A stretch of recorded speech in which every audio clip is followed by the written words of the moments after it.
主人，夫人喊您吃饭了，说再等下去，饭菜都凉了。主人，主人。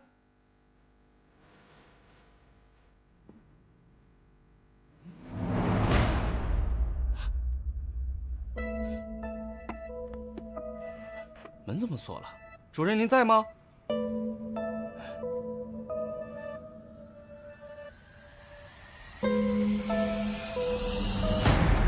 啊！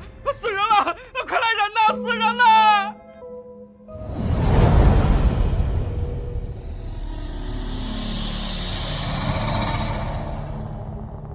各位官人，这屋的门窗都是从里头锁上的，官人到来之前，谁也没有进去过。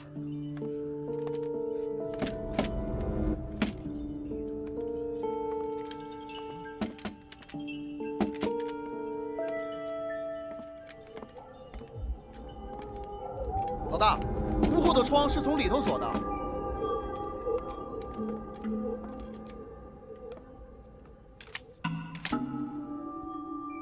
屋顶也封着的，没有出入的痕迹。这都锁着，咱们怎么进去啊，老大？来人，啊，撞开！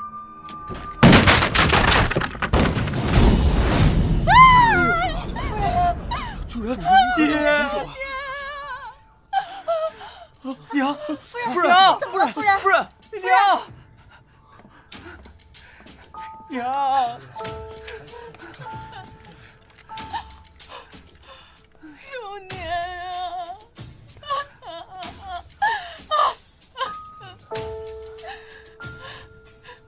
你们最后一次见你家主人什么时候？是辰时，我看见阿兰伺候主人和夫人晨起之后，主人就一个人着急忙慌的来窑厂了。 我也看见了，主人好像很着急的样子。对，陛下大寿将近，家父会给陛下祝寿，再赶制一批进贡瓷器，废弃忘食。今天一早，大概是担心新瓷器窑变，才着急前来查看呢。你们赵家所有人都在这儿吗？好像只有我罗师兄没在。 罗师兄是，其实也是我表兄，姓罗，名本生。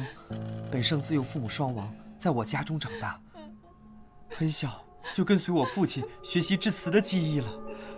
本生天赋异禀，他制瓷的技艺可比我高多了。那他人呢？把他找过来。公子，昨天晚上是罗公子在这儿看守的。说什么呢？大点声！回官人。 昨天夜里正是罗公子看守偏室的啊，是这样的，从开始为陛下赶制那批瓷器，每天夜里存放瓷器的偏室都有人看守，一是怕丢，二是怕外人偷学工艺。昨晚守夜的人正是表兄。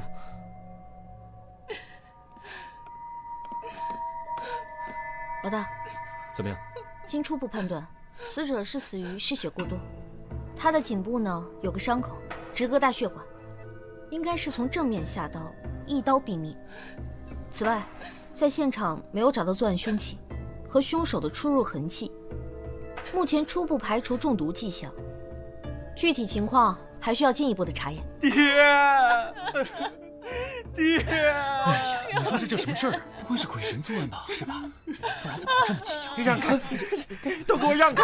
别挡着我！接棍儿，接棍儿！让开！接棍儿！ 结果发生什么事了？家父他被人谋害了。有年，有年，有年，有年啊！有年啊！他是谁？啊，这位是为我家供货的陶土商人陶乐。 与家父是忘年交，跟我们家关系很好。前几日有年与我相约，等这批瓷器出窑，我们就去长南巡游，选一批熟手工匠。怎么突然就有钱，有钱，有钱呐！你这一走，你留下的孤儿寡妇可怎么办呢？有钱啊，天使手艺从此就失传了呀！有钱，有钱，有钱。老大，我看还是赶紧把尸体带回去再仔细查验一下。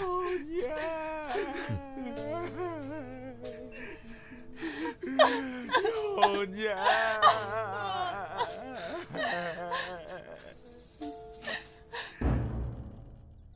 少废话，今儿你干也得干，不干也得干啊！把这边擦了，这边我都擦过3这边也遍了。得擦3遍还那么脏，全都是灰，脏成这样。好不容易休息1天，你就只放不3不4的假，剥削我一个人呐？啥叫剥削？你上个月1半的时间都在外头办案，这叫补工时，懂吗？好好，我知道了。紫苏啊，快尝尝新采的魔衣剑，我也尝尝。去干活。干嘛呢？干嘛呢？干什么呢？哎呀，别理他啊！真干不动了，你砍死我好了。你还笑？你还笑啊？四娘，你看他。怎么，又有新案子？不去，忙着呢，现在不让走。我来找你，肯定是需要你帮忙。忙着呢，如果不把这些活干完，我们掌柜可是要体罚的。啊，那打小孩是不大好啊，不提倡。我这叫调教，懂吗？棍棒底下出忠仆。没了。弱爆。最近生意那么差，紫苏，你说我是不是应该给伙计降点薪水啊？什么？我已经低于长安平均薪水了，你这样就不怕我辞职吗？我说萨摩啊，你在这儿都干成这样，换家店会被痛殴致死的。不信你就出去试试，到时候这儿也赚不着钱，那儿也混不下去，再哭着来找四娘，四娘可帮不了你。我发现你这个人说话怎么老是胳膊肘往外拐呀？再这样，我真走。你还想不想混了？我这边工钱可给的不低哦，就不知道你想不想赚了。想，能不想吗？我饭都快吃不上了，这夫唱妇随，天生一对儿啊！哎，说什么呢？好了，别玩了。哎，吕雉，这次的案子是什么情况？赵家窑的主人被杀了。赵家窑？难道是？对，就是在皇上面前很红的那个赵家窑，他家的瓷器都是天价，非达官贵人多少钱都不卖。怎么会呢？前几日我和家父还见过赵永年，跟他商量陛下寿辰朝贡之事来着。怎么短短几天人就……哎，有什么线索吗？有线索，有线索，有线索！哎，三炮，一说到关键之处就进来，你是埋伏在门口吗？那你瞧瞧，等半天了都。你俩够了，你去哪儿了？我呀，特意留了一步，在赵家打探消息。哎，等等，刚才你俩嘀咕啥呢？哎，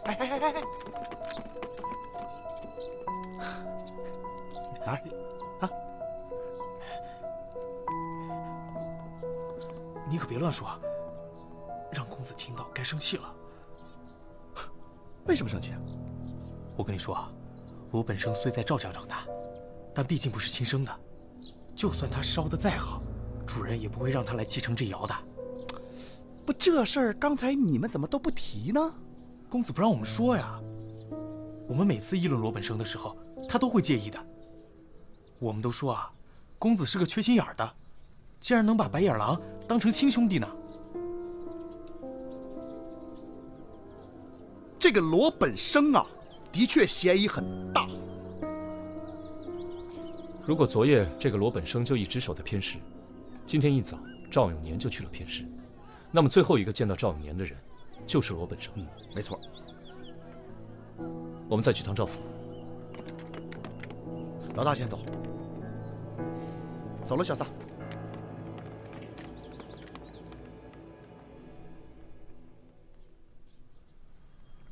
罗本生回来了吗？1个时辰前就回来了，这会儿应该在自己的房间了。他看起来可有什么异常？倒是没有。他房间在哪儿？带我去看看。啊，顺着这条路一直走下去，绕过小花园就看到了。你们去看罗本生，我再去看看那窑厂。好，走，请。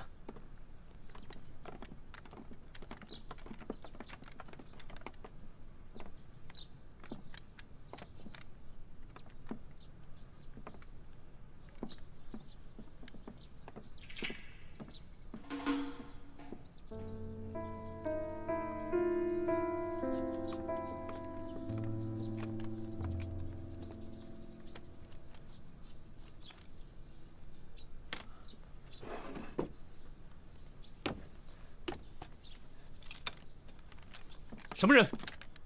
在此干什么？问你话呢，过来！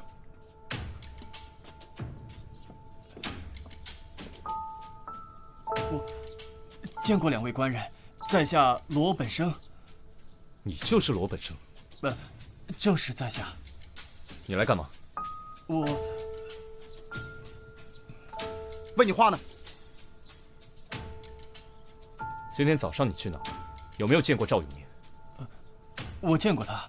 今天一早，舅父就来了偏室，跟我说他跟陶乐有约，就让我先走了。哦，就走了？你还真听话。我说的是实话。那你现在又在赵永年的书房做什么？你舅父的事情你知道了吗？知道了。我回来的时候听说了。我舅父他怎么……别在这猫哭耗子假慈悲了，你是恨不得他死吧？你不一直恨他没有让你继承赵家窑吗？你可别含血喷人。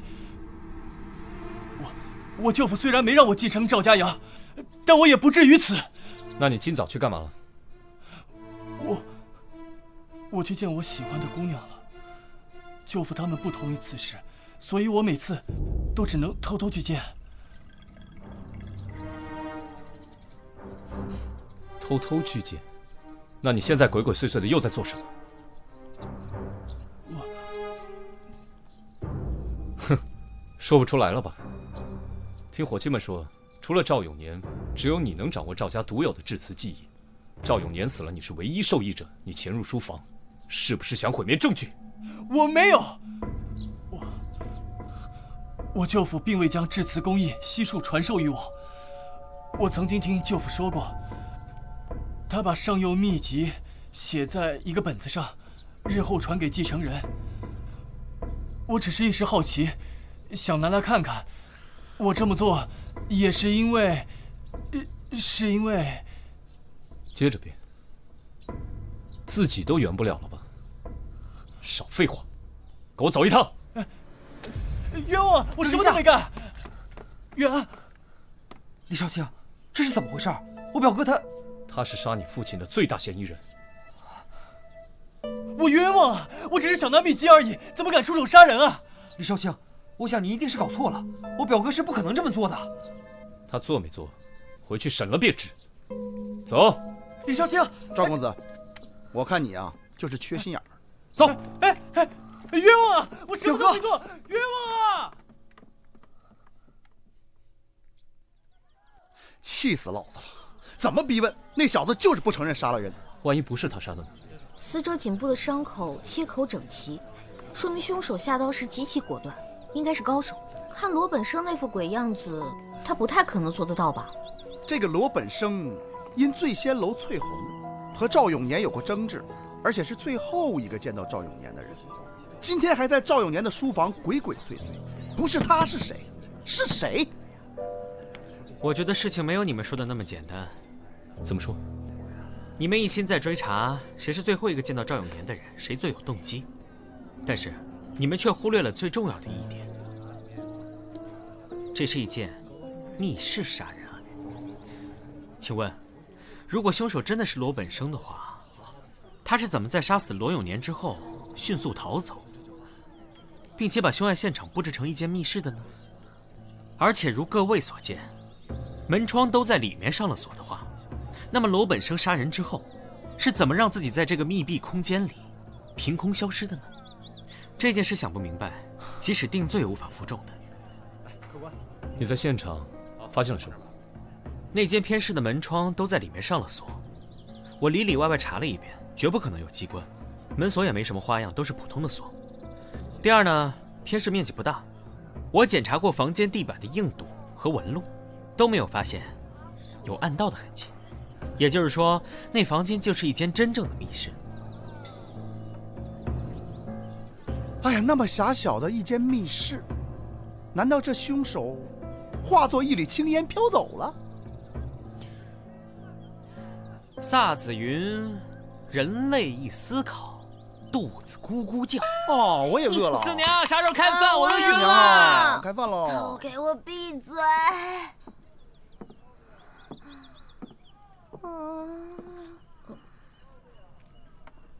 今天没有饭啊？什么？什么意思啊？就是说没饭。不是，难道说咱们凡是已经穷到连饭都吃不起了吗？这样子还在办，人家李少卿也没说不给钱。我们要正视食物对我们身材的伤害。不是，咋的？你减你的肥，你拽上我们干嘛？四娘，你不会是要参加什么比赛吧？什么比赛？就是长安城最顶级的成衣馆大赛啊！主办方准备了价值连城的衣裳，要是谁能把那件天价的成衣穿合身，就可以免费把衣裳穿走。钱不是问题，关键的是美人。四娘，咱不能不自量力呀！美就是正义。四娘，你现在身材就是完美的身材，对不对？可不咋的。而且你知道吗？我们必须先吃饱饭才有力气干活。减肥也需要力气，对不对？如果不吃饱饭，我们怎么有力气去干活？够了，案子一筹莫展，还聊什么比赛？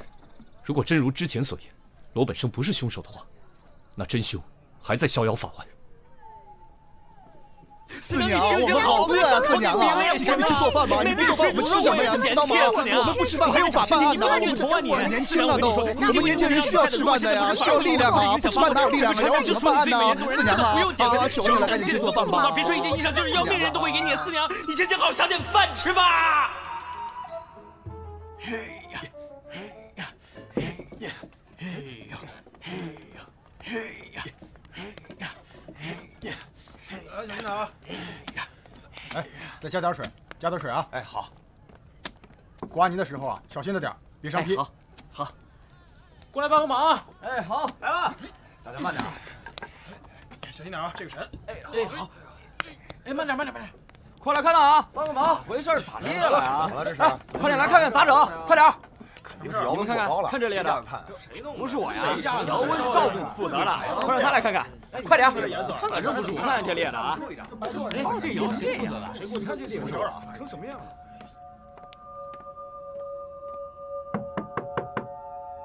公子，公子。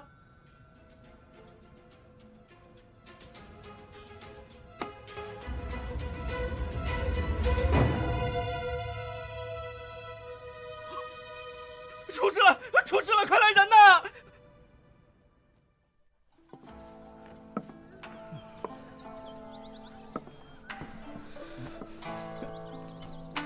四娘，你怎么了？我很好。我说我很好。哦。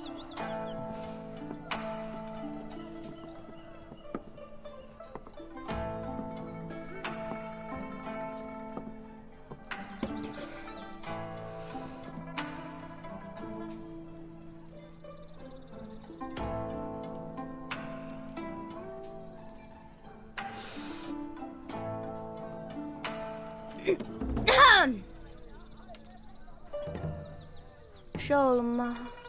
能不瘦吗？天天粗茶淡饭，我都瘦了好几斤呢。我说我瘦了吗？大唐是以胖为美，你瘦了还挺光荣是吧？啊，瘦了，再瘦你就能升天了。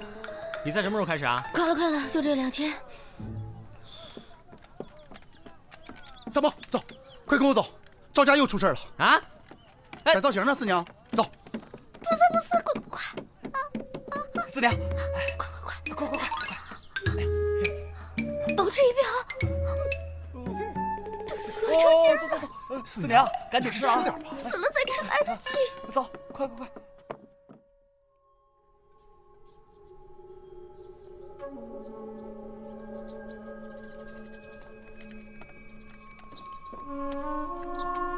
这怎么回事？是这样的，官人，陛下生辰临近，之前主人制了一批粗皮还没做完，没法进贡，所以公子就带着我们没日没夜的赶制。还有这件偏饰，一直都是赵公子亲自看守的。今天一早，我们发现公子没来上工，以为是他太累了，就没去叫他。后来有件瓷器出了问题，就派人去偏室找他，结果就……昨天晚上到今天早上，你们在哪儿？大家都很累，吃完晚饭回头倒头便睡了。我们大家都可以彼此作证的。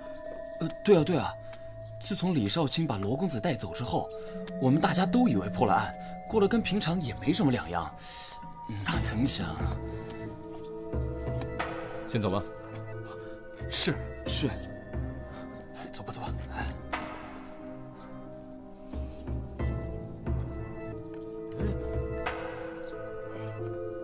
李爱氏。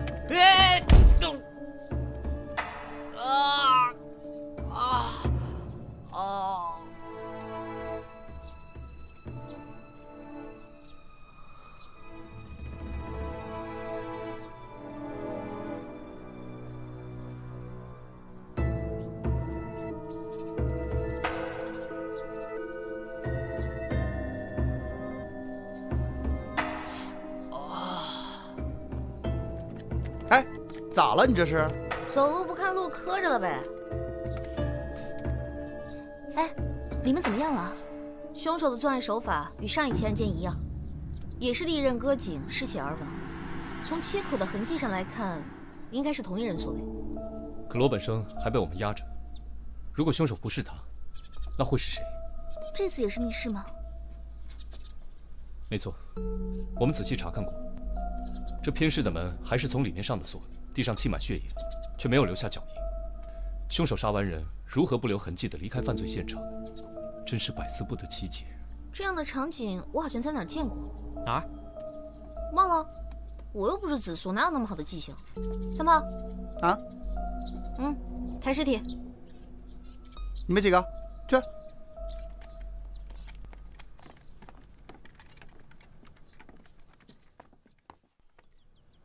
赵夫人最近还好吧？主人没过头七，公子就又出事了。哎，这接连丧父丧子，谁能承受得住啊？冤，是不是冤案出事了？公子他跟主人一样。你怎么又在这儿？是这样的，官人，最近公子赶着那批供词，一个人忙不过来，就请陶掌柜过来帮忙了。你也懂烧制？略懂一二。陶掌柜已经在这儿帮忙好几天了。你怎么穿成这样？窑里太热，我刚听说岳安出事了，没来得及穿外衣就过来了。陶掌柜，您节哀，走进去说。他们爷俩宅心仁厚，古道热肠，怎么突然就家破人亡了呢？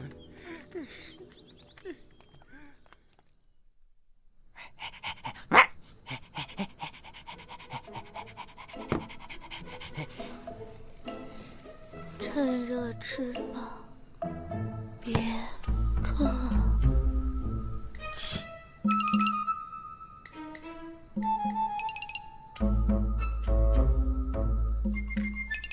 晚饭多吃菜蔬，身体好。哎，我说你不会还想参加那个什么饿死人大赛吧？老娘一定会多亏的。腰细吗？哎呀，你的腰已经很细了好吗？你腰再细下去，我咔嚓一把就能给它拧断了。你不懂，还不够细。哎，你等会儿，那到底是件什么衣裳让你这么上心？我为什么会对自己那么苛刻？就是因为那件天价的衬衣是参照那件有名的瓷器白玉做的。你不知道，这个白玉乃陛下最为心爱之物，那就必是最好的东西。哦，什么？小撒？嚯！幸亏我们已经吃完了。哎，那个案子有什么新进展吗？这件案子陛下已经知道了，家父叮嘱，案子必须尽快解决。这个赵家到底什么来头啊？要说这来头，原来也就是个普通的姚氏，后来因为制成了一批名为白羽的瓷器，这白羽白如玉，明如镜，薄如纸，声如磬，在陛下面前名声大振，赵家也一跃成为大家默认的官窑了。白羽？哎，怎么好像听人说过啊？哎！你刚才有没有用心听老娘说话呀？有没有可能是同行所为，出于嫉妒？我也有想过，但赵家近来势力强大，人家巴结都还来不及呢，怎么会下此毒手？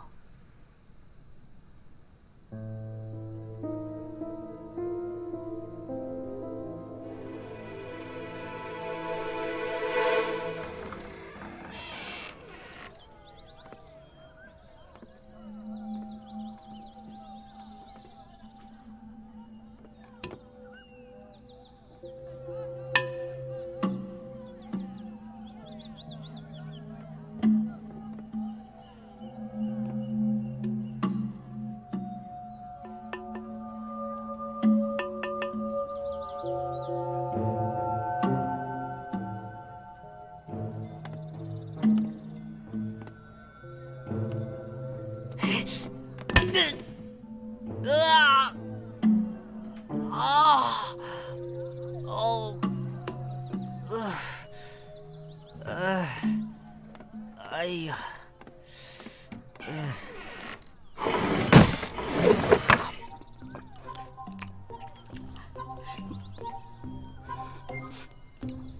四娘，你不减肥了？你不参加比赛了？比赛已经结束了，好吗？结果呢？结果不是很明显吗？哼！别内讧，不该提内讧。你说，那些小狐狸精看起来也没多少，一个个的就跟练过缩武功一样，嗖的就穿进去了，还特合身。我觉得吧，穿不进的衣裳也就算了，居然还被别人看着我穿不进去。以后我打死也不减肥了。都看我干嘛？吃啊！吃！不吃饱怎么破案啊？吃！你们都在啊？我过来是来告诉你们一件事儿。双叶，先把饭吃了。不吃光不能做四娘的朋友。你还是留着自己吃吧，好吧？哎，行了，你别理他，你快说，你查到什么了？我想起了当年的那个案子，应该是7年前的一个灭门惨案。我那时候还小，还没有正式开始当仵作。那次案发之后，我跟着我爹勘察现场，我当时看到的就和这次一样，满眼血红，我立刻就吐了。其他细节我不太记得了，唯一记得的就是那家也是做陶瓷的。也是做陶瓷的？犯罪现场也摆满了瓶瓶罐罐，难怪我刚一进门就觉得眼熟呢。子苏，你赶紧想一想，7年以前有没有哪家人曾经惨遭灭门的？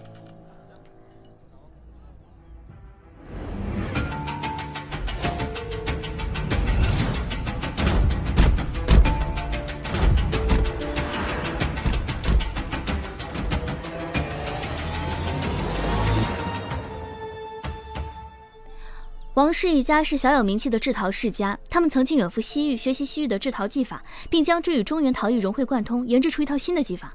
成品质量很出色，但存世量极少，现已炒到了天价。然而就在他们准备扩大产量时，惨遭灭门。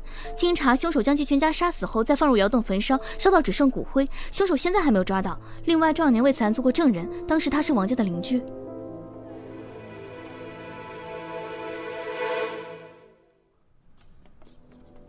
夫人，今天是少爷出殡，您千万要节哀啊！我去把偏室那些个没做好的瓷器拿来给安儿做陪葬吧。夫人，还是我去吧。我来吧。你们去布置吧。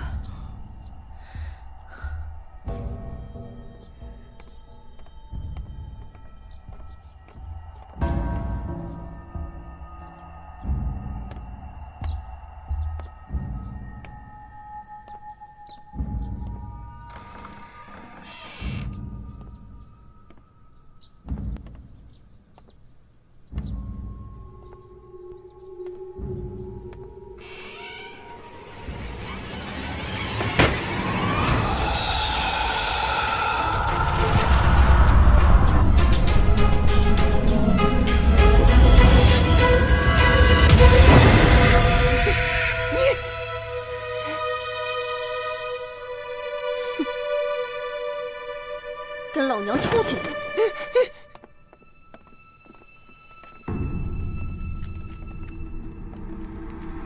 赵夫人，凶手抓住！陶乐，怎么会是你？他血口喷人，我看见有人假扮你，就过来一探究竟。这究竟是怎么回事啊？是不是血口喷人？你先听我说完再说。赵氏父子命案，都是发生在这间房里。命案发生之时，门窗都是从内紧锁，找不到出入痕迹。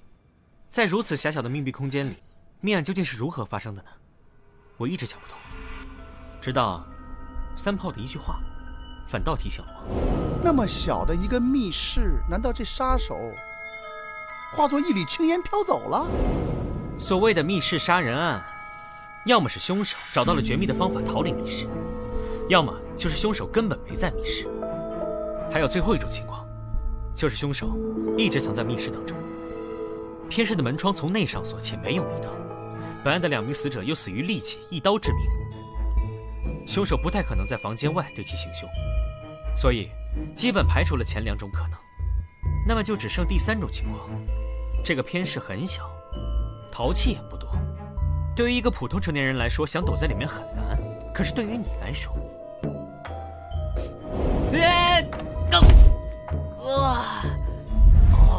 为了验证我的想法，我专程回到了现场考察了一下。虽然很疼，但我得出了结论：第一次撞击，因为瓶子不是空的，所以我的脑袋撞上去的时候才会发出一声闷响。作为正常男子想躲进瓶中不太可能，可对你来说就很容易了。你利用自己的先天条件想躲进瓶子里，易如反掌。我是不是血口喷人，你比谁都清楚。你双叶想起当年的灭门案，发生在一个制陶世家，那家也是做陶瓷的。那家人被扔进窑炉焚烧，尸骨无存。你在杀死赵氏父子之后，便利用先天优势躲在瓶中，等尸体被发现后，再找机会逃走。我身材矮小有错吗？我身材矮小，人就是我杀的。你这是对我身材的歧视！你们凭什么说我杀了人？你自以为做的天衣无缝，却还是不慎露出了破绽。这个是我那天在赵月安手中发现的，这块布料上的花纹跟你的一样。那又怎么样？这种布料又不是只有我一个人穿。赵元安出事那天，你只穿着水衣出现，你怎么穿成这样？窑里太热，我刚听说月安出事了，没来得及穿外衣就过来了。实际上，是因为外衣沾上了血迹，所以不得不脱掉，进行清洗吧。你到底为什么呢？为什么要下此毒手？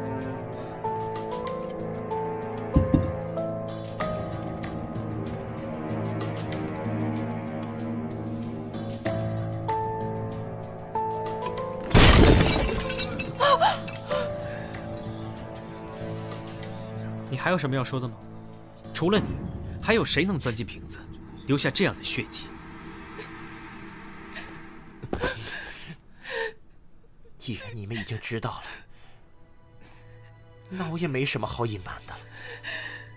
我自幼酷爱制陶，当年我去王家学艺，却因为身高遭到羞辱。好吧，我让他们灰飞烟灭。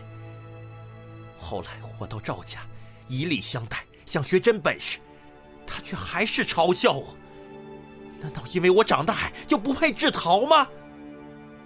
你们知道这种感觉多痛苦吗？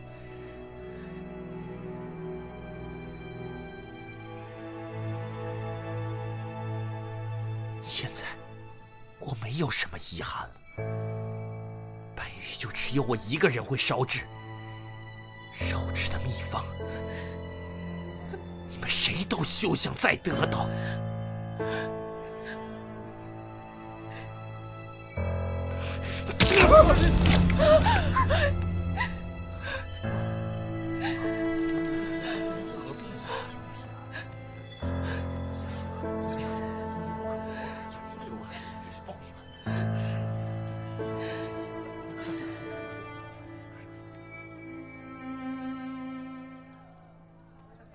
以后啊，可不敢再造口业了，一不留神就被灭门呐！都过去了，来干一杯！来，干杯！干杯！干杯！干杯！对了，罗本生放了没有？放了。那赵夫人呢？还好吧？跟罗本生开了个新窑，另起炉灶。哦。唉，孰是孰非啊？为了那么点事儿去灭人满门，我看啊，这陶矮子也是死有余辜。我觉得，怎么说呢，都有错吧。荀子云：“有曲性的木，有待于矫正才能直；有钝性的金，有待于打磨才能立。人的自然之性，有待于师法教化；礼仪之道才能善。”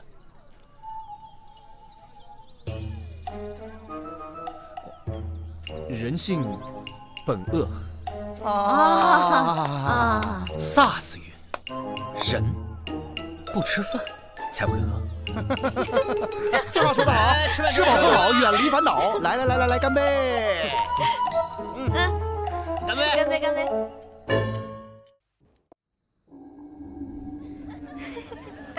公子，快来瞧瞧，新来的秋菊姑娘，琴棋书画样样精通，心好，活儿更好，特意给您留的。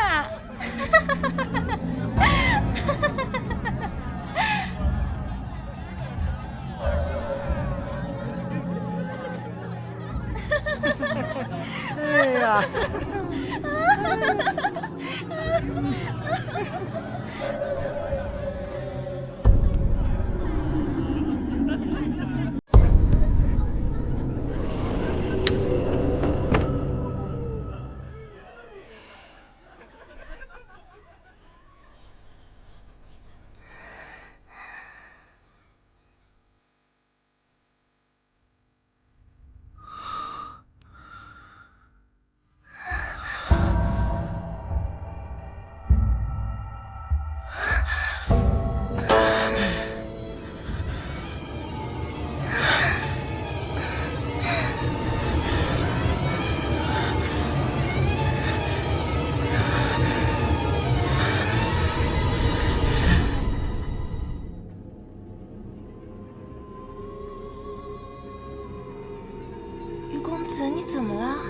醒醒啊，于公子！快来人呐！死人了！死人了！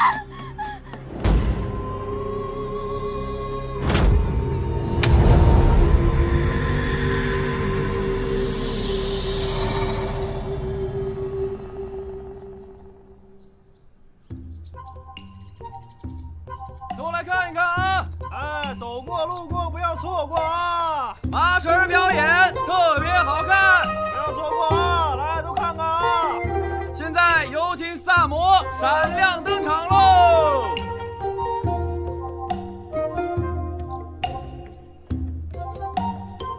这里呢有3根绳子，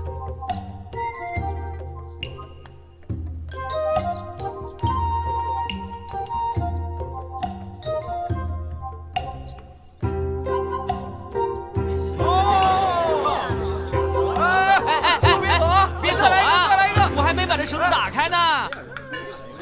谢谢。走过路过不要错过了啊！精彩表演不容错过，错过一定终身后悔。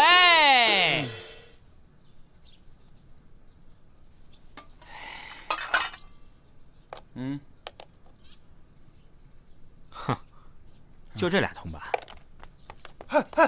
哎，官兵来了！不是，那个对面居然有一堆人在那儿看戏呢。哦。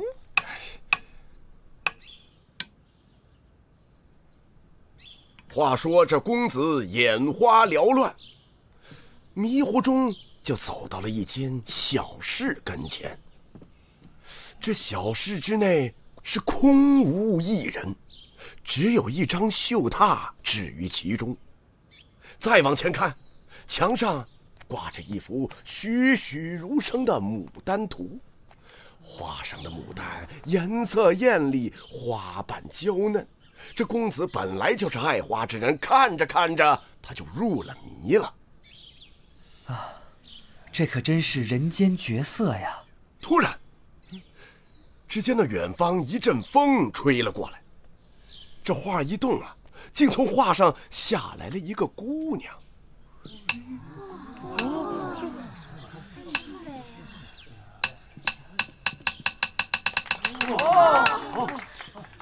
这姑娘与平康坊的姑娘可大不一样，肤如凝脂，凤眼黛眉，这哪里是人间能看到的姿色呀？好个不知好歹的凡人！小生从未见过如此标致的女子，真是让姑娘见笑了。叫我牡丹就好了。牡丹，不知姑娘可是那画中之人？那咱以后还得有剧情，才有人看。我们回去研究一下啊。却不知怎的落入此处。李少卿，你也跑来凑这热闹？凑什么热闹？昨天夜里有人死在平康坊。公子低头一看，地上躺了个人，与自己长得一模一样。尸体无外伤，鼻孔中有不明毒素，妓女淫淫有犯罪嫌疑，但无实证。哎，我说你这脑子里除了案子，能不能有点别的？能不能有点爱好啊？不知道这画中，你知道这故事讲的什么吗？讲的是这牡丹仙子从画上飘下来，然后呢，还把那公子哥的魂给勾走了。你有没有在听我说啊？没有。于是这二人便手牵手走进了画中。去查案。嘘，饭还没吃呢。从此，这画中便有了公子的身影。说完了再去。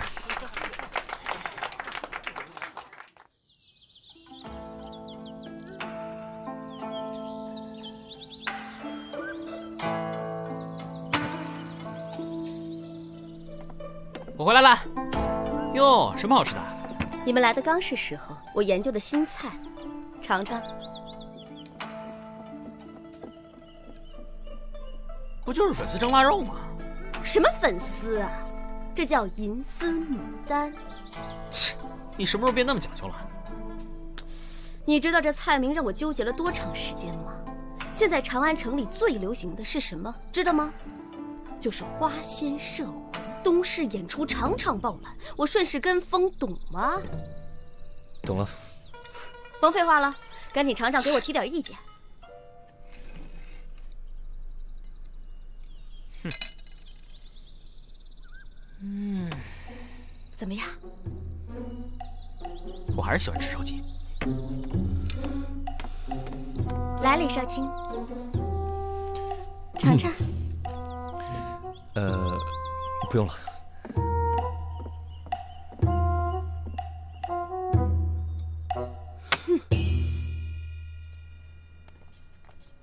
来，两位里边请。请。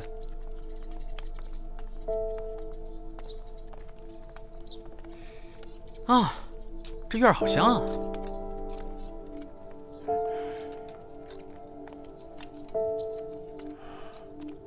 大理寺办案，我们来问问于公子的情况。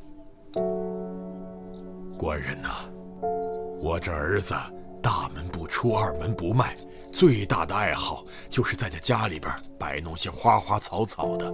他也不像其他的公子吟个诗做个对的，他呀就对这些花花草草是精心打理呀。精心打理的是老胡吧？啊，您说什么？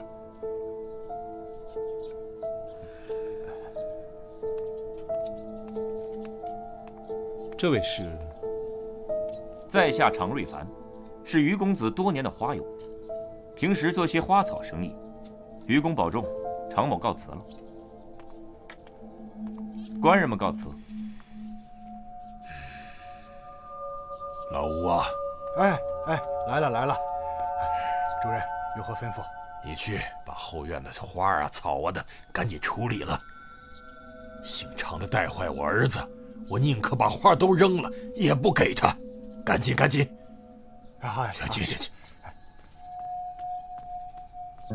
我们也想到后院看看，请便。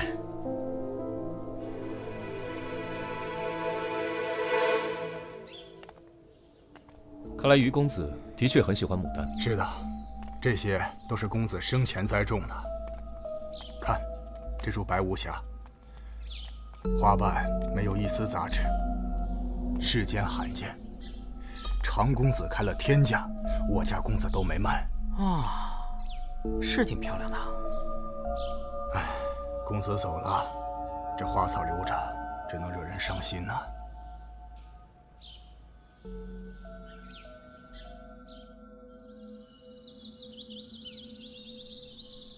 我把死者房中的牡丹花带回来检验，这花果然有问题。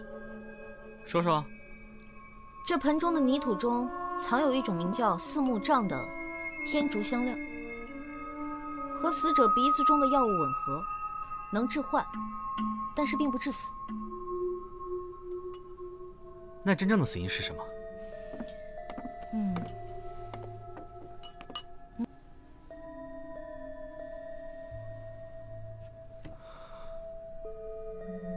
一针致命。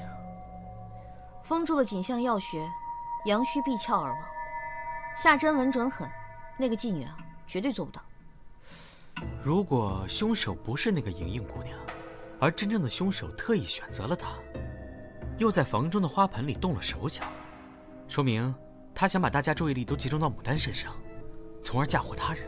也不知道这个于公子生前得罪了什么人。这个恐怕就要去问紫苏了。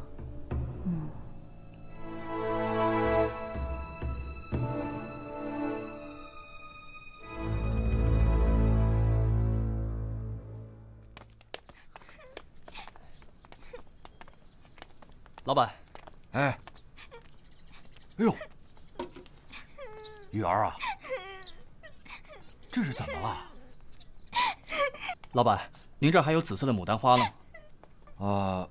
你说的是魏子啊？对，刚走路不小心，把姑娘那盆花撞碎了，我得赔她一盆。姑娘，这样好不好？这边的花只要您喜欢，随便挑。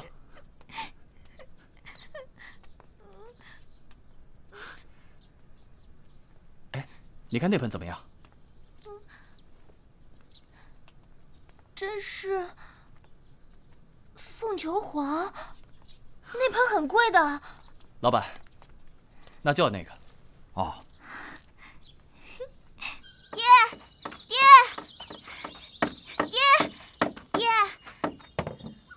爹，你快看啊！女孩子家的，大呼小叫，成何体统？爹，你看好不好看？哎呦！你这是从哪弄的这盆花啊？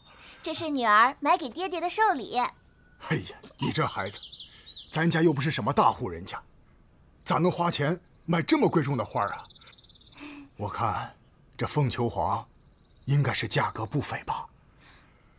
这可是雨儿攒了好久的钱才给爹爹买下来的。爹爹不喜欢吗？喜欢。记住，以后女孩子家说话办事要矜持点。知道了，爹爹。爹，你看你。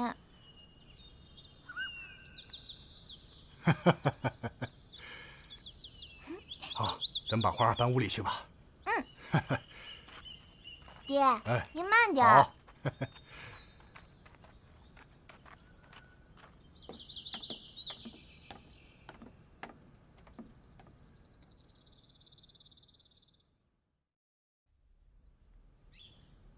爹，花怎么样了？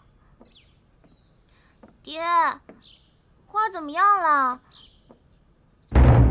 爹，你怎么了？爹，你醒醒啊！爹，你怎么了？爹，你醒醒啊！爹，你醒醒啊！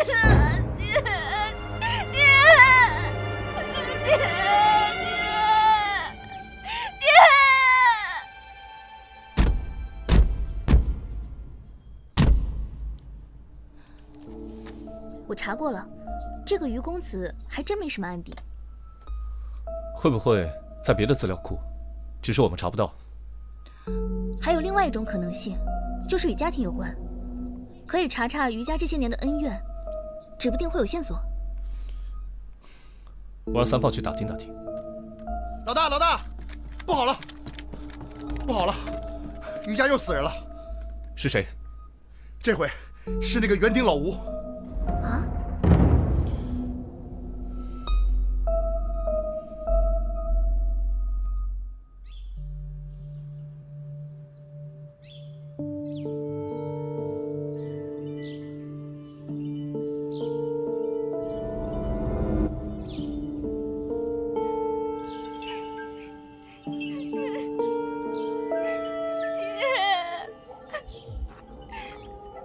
为什么会这样？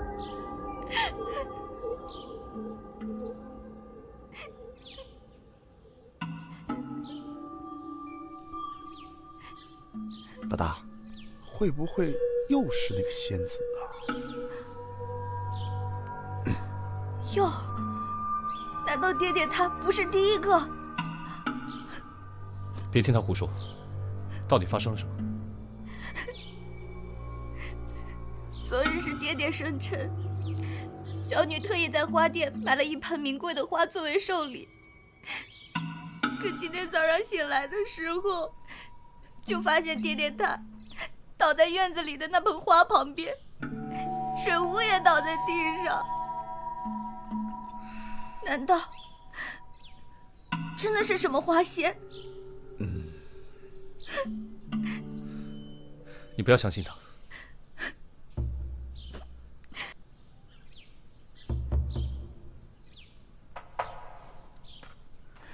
已经检查过了，死者也是中的四目瘴的毒，毒药就下在盆里的泥土中，遇水挥发。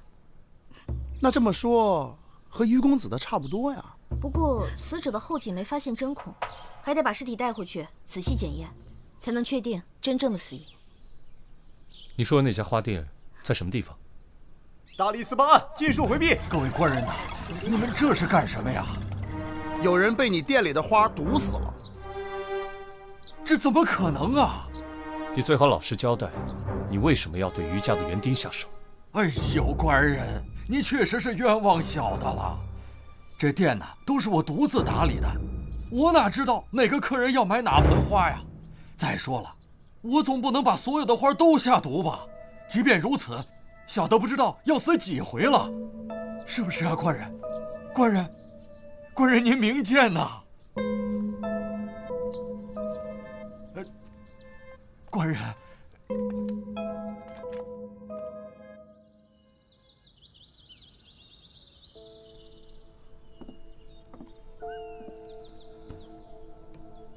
这花儿又是哪儿来的？在老吴家的院子里发现的，里面下的毒和于公子中的一样。这次也是一针毙命吗？不，死者是被毒死的。我记得双月说过，四目瘴具有致幻作用，但并不致死。听他的意思是因为老吴家这盆水浇的比莹莹房中的那盆多，所以挥发的四目瘴足以致命。对了，三炮，于公子和园丁老吴之间的关系你都查了吗？只知道那个园丁离开于府多年，最近又回来干活了，应该是女儿长大了，需要更多的开销。那他离开的那段时间去了哪里啊？说是在一个花商家干活啊，就是我们上回在于府见到那个常什么来着？常瑞凡啊，对，就他。唉，毫无头绪。需要吃个烧鸡找找灵感。我新研制的牡丹酥。嗯？咦，好看。别碰，那花有毒，我们还得去一趟鱼府。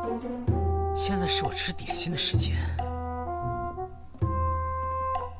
路上吃。哎，走。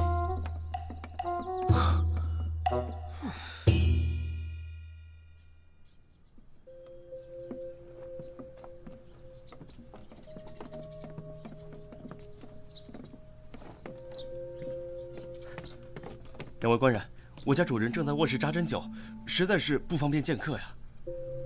那看来我们来的不是时候啊。官人，实在不好意思，去吧。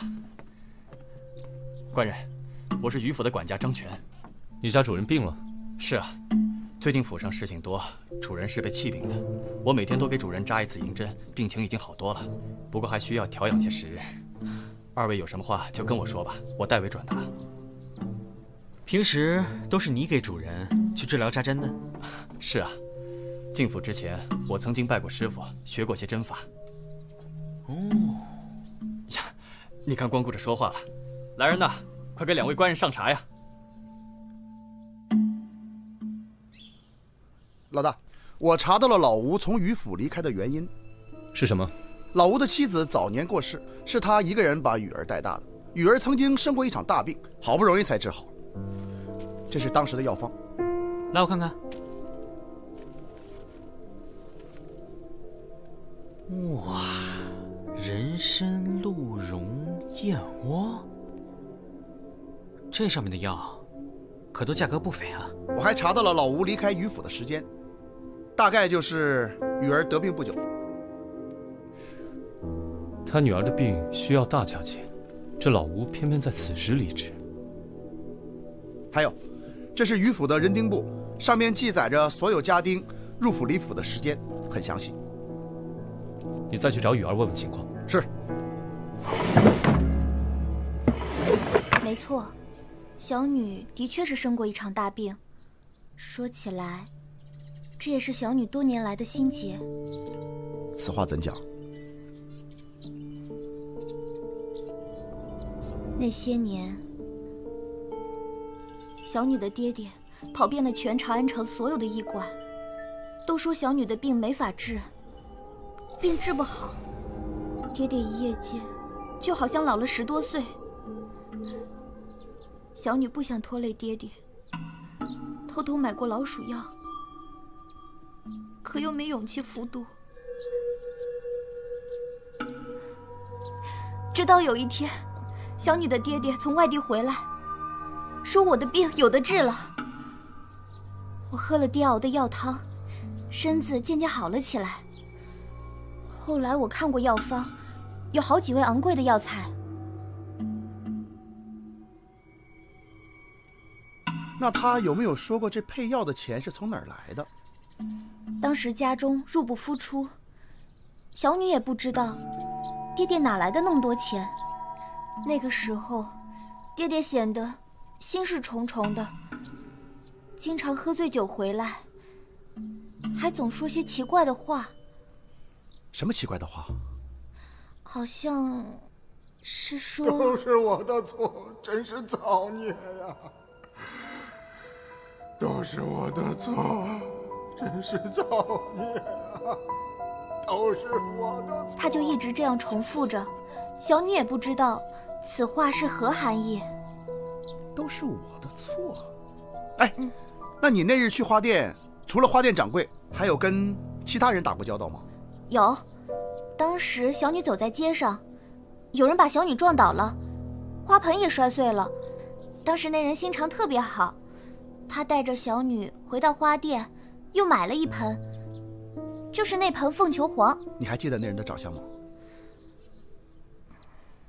我记得他的衣裳，料子一看就不是普通人家的。你再想想还有没有什么其他的细节？小女幼时学过丹青，画给你看吧。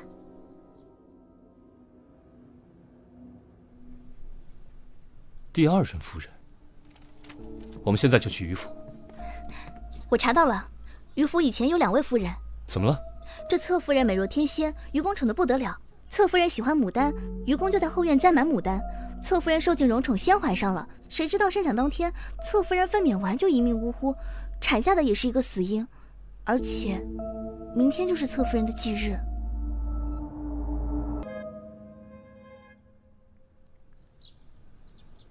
张全，给客人上茶。是。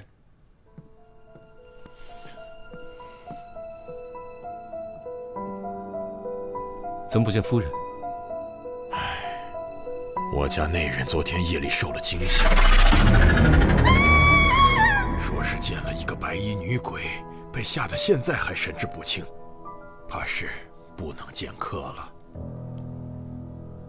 各位官人，不知我儿的案子查办得如何呀？我们还在探查。那几位官人今日来有何事？哎呀，哎，怎么了？我突然腹痛难忍。你家茅房在哪儿啊？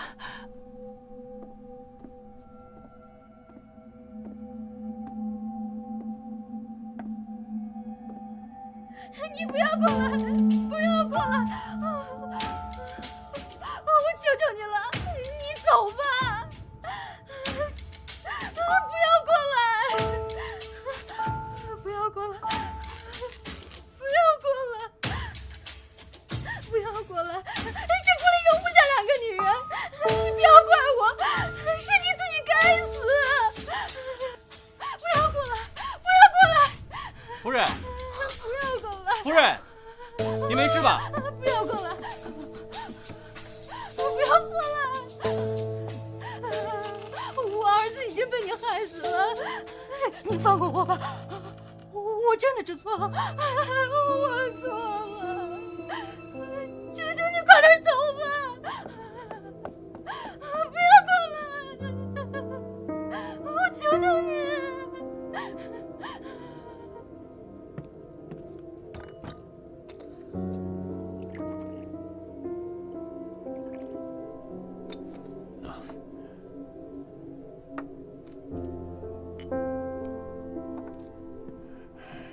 请喝茶。不要喝。怎么了？我已经知道杀害于公子和老吴的凶手是谁了。什么？谁呀？就是他，张全。你别血口喷人，我怎么能干出这种事？我是不是乱说？你先听我把话说完，看有什么好反驳的。你知道于公子钟情莹莹姑娘，那日在平康坊，你先在房里牡丹中下毒，于公子中毒晕倒后，你用银针刺其后颈，让他阳虚闭窍而亡。你拜师学过针灸，扎死个人并非什么难事。你冤枉我，主人，我学扎针只是为了伺候主人，从没想过要行凶害人呢。杀了于公子后，你又杀了老吴。当年老吴女儿病重，为了得到女儿的救命钱，他不得不听命于于夫人，暗地里害死了侧夫人母子。那天你故意撞倒老吴的女儿，在重返花店为其选花时，趁机将事先准备的毒药撒在花盆里，使得老吴给花浇水的时候中毒身亡。昨天夜里于夫人见鬼受惊，想必也是你在装神弄鬼吧？我在你房中找到了这个，怎么样？你还有什么要说的吗？你这是为什么？这几宗案件都与牡丹有着千丝万缕的联系，想必你是在为当年死去的侧夫人复仇吧？你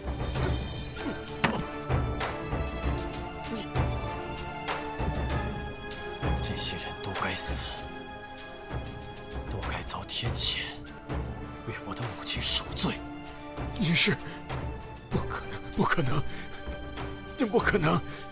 你当年不是已经死了吗？那个贱人一心想害死我们母子，想让老吴斩草除根。老吴用一个死婴把我换了，随后把我交给他远亲抚养。我养父临终前才告知了我真相，而你明明知道真相，却为了这家丑，一直3缄其口。助纣为虐者也得死。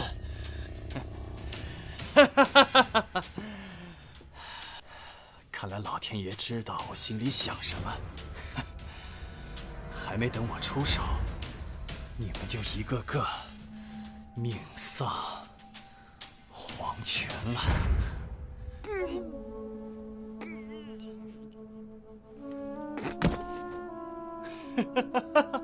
等等，你是说他们还想狡辩？来人，把他给我带回大理寺收押，把愚公送去尸检。报应啊，报应！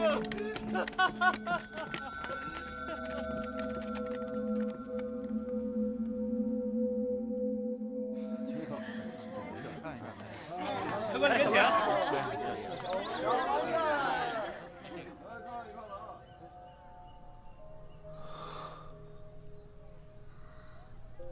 琢磨什么呢？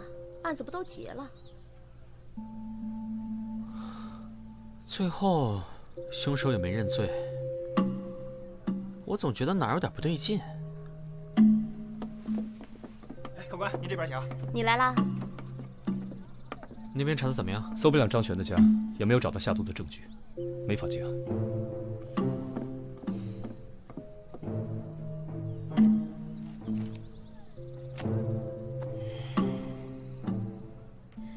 我说你俩行不行啊？人都抓了都没法结案，这么不专业。专业。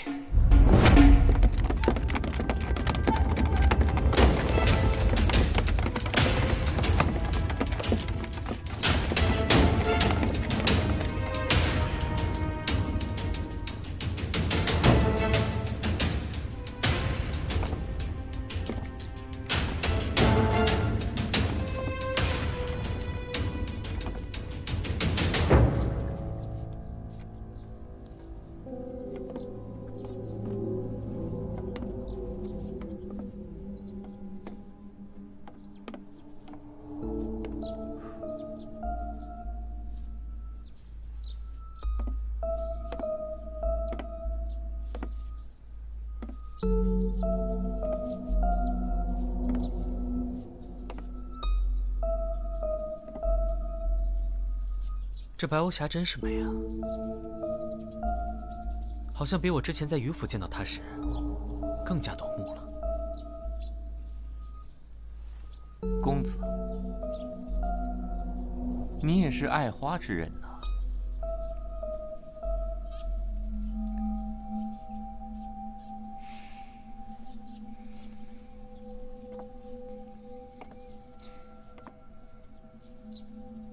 你很聪明，张全的确是完美的替罪羊。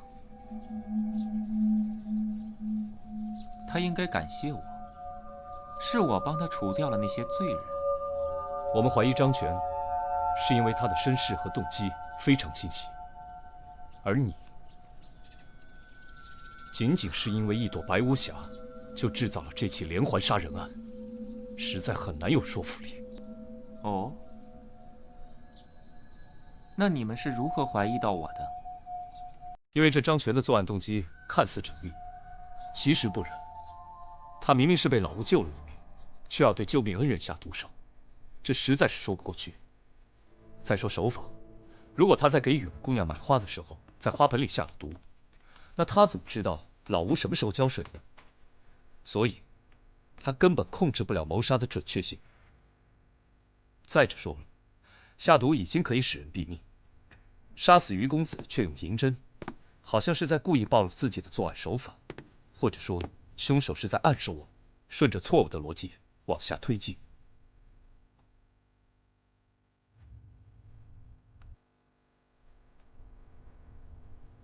2次作案都用到了四目杖，但一次致命，一次只是昏迷，区别仅仅在于水的剂量上。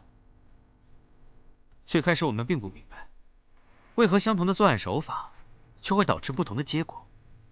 直到双月专程请教花店老板。老板，这牡丹花应该浇多少水才合适啊？小姑娘，你还真问对人了。哦，这牡丹花啊，喜高燥，忌低湿。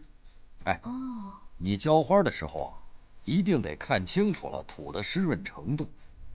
要浇水呢，一定要浇透，尤其是要提防那个甲湿。甲湿啊？是那个甲虫的尸体吗？啊？哎呦，这是哪儿跟哪儿啊？我说的是真假的假，湿润的湿。哦。哎，小姑娘，你过来看看。啊。你看啊，这盆牡丹如果放在室内的话，土的湿度还可以。其实啊，就是假湿。你记住了，要是搬出室外以后，一定要及时的浇足了水。莹莹姑娘平日里只负责待客，自然不懂得假湿的道理。三炮问过他们，平日里浇花只是将叶片和花瓣沾湿，便认为是浇好了。这样的水量当然是不够的。而老吴是一个园丁，对花卉的习性了如指掌。我猜你是当夜潜入吴家埋了毒药，第二天，老吴将这花搬到院中，给盆中浇足水，四目杖的毒性才得以挥发。如此缜密的杀人手段，绝非张全这个门外汉所为。你作为长安城最大的花商，平康坊和花店的花卉，都是你供的货吧？你向于家高价求购白无瑕，于公子拒绝，你便杀了他。随后，于老爷恨你带坏了于公子，宁可把花都扔了也不肯给你。所以说，于老爷就是你最后的绊脚石。你利用张全的身世，间接害死了于老爷。于老爷死后，你就去府中高价买走了白无瑕和嫁接的方法。为了这盆花，你可真是煞费苦心呢。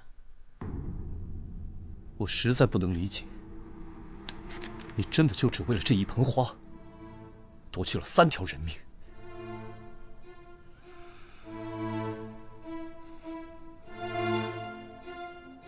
你们凡夫俗子只看得到他的外形，对我而言，他就是我的恋人。第一次见到他的时候，我就感觉被摄了魂，一袭白衣，乘风而来，我这颗心被瞬间融化了。没有任何人可以阻碍我和白无瑕在一起，挡我者，通通得死。我可以跟你们走，我只有最后一个要求，就是我死后，你们能把我葬在白无瑕这片泥土之下吗？这样，我就永生和他在一起了。你疯了！李少卿，你爱过一个人吗？我问你，如果有人要迫害你珍视的人，你会不会为了他与他人为敌？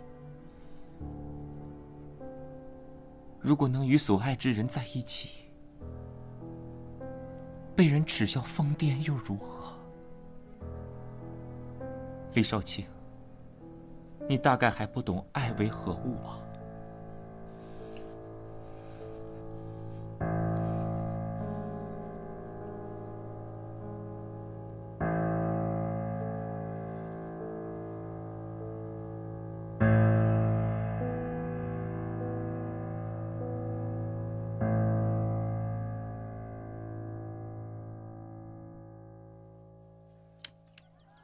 哎，你们这菜色不错，钱给我们老板娘就行了。炮爷，多谢客官。炮爷，赶紧的，花钱摄魂开演了，快看看！等我，老大，快，我看谢谢了。谁呀？哎，客官，结下账吧。哎，思佳，走了，你不过去看看？才子佳人的老套路，看一次还不够啊？800遍都不够。